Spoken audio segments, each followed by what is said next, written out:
Thank you for the great question. I'm glad you found the breakdown helpful. Here's how you can transfer USDT from your SafePal wallet to Binance. Access your SafePal wallet. Open your SafePal app and log in using your credentials. Select USDT, navigate to your USDT wallet and tap Send. Log into your Binance account, go to Wallet, Deposit. Select USDT and choose the network carefully, for example ERC20, BEP20 or TRC20. Copy the deposit address shown. Paste and confirm in SafePal. Paste the Binance deposit address into SafePal, enter the amount, and double-check the network to ensure it matches what you selected on Binance.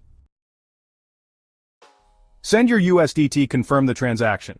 SafePal may require additional steps like inputting a PIN or confirming via email.